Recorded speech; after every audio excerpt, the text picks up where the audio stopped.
Trump administration considers private contractors to secure Venezuela's oil assets. The Trump administration is exploring the use of private military contractors instead of US troops to protect oil and energy infrastructure in Venezuela following the capture of former President Nicolás Maduro. Officials believe deploying contractors could help avoid a prolonged US military presence while reassuring major oil companies about long-term security in a volatile post-Maduro environment. With Venezuela's oil sector central to Trump's economic vision, safeguarding assets from affirmed militias, drug cartels, and hostile actors is seen as critical. Several US-linked security firms are already positioning themselves for potential contractors, drawing parallels to the heavy reliance on private contractors during the Iraq War.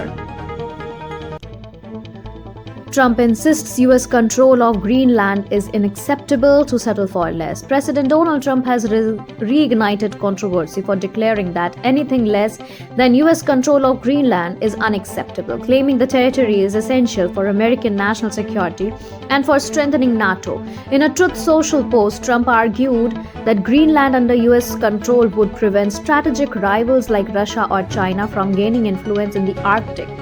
His remarks came ahead of a high-level talks between US Danish and Greenlandic officials, which ended without agreement with plans for further dialogue.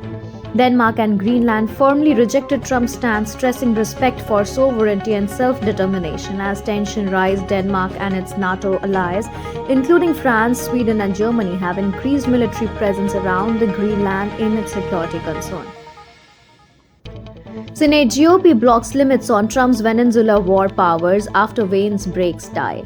Senate Republican moved to shield President Donald Trump for congressional limits on his war powers in Venezuela by blocking a bipartisan resolution that would have required explicit approval for further US military action.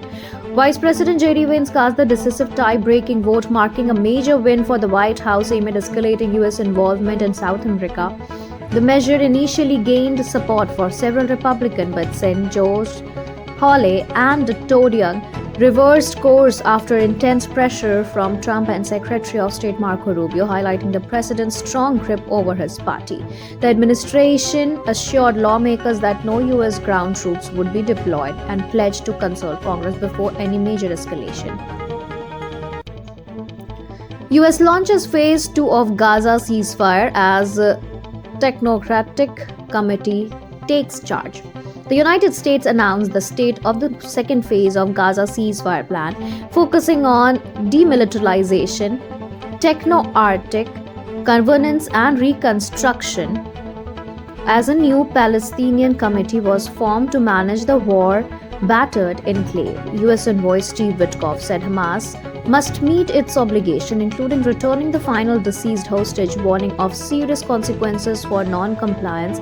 The move comes despite Israeli objection over Hamas disarmament and the unresolved issue of hostage rent remain, prompting Israel to keep the Rafah closed.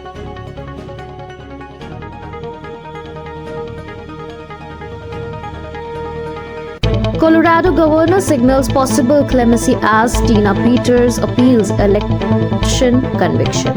As former Colorado election clerk Tina Peters appealed for 2024 conviction tied to a 2020 election data breach, Democratic government aide Polis has signaled openness to clemency, citing her age and what he called a harsh 9-year sentence.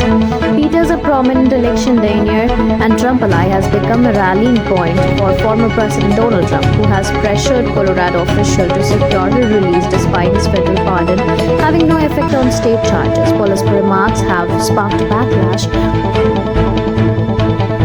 Thank you so much for watching this video. Don't forget to like, comment, share, and subscribe.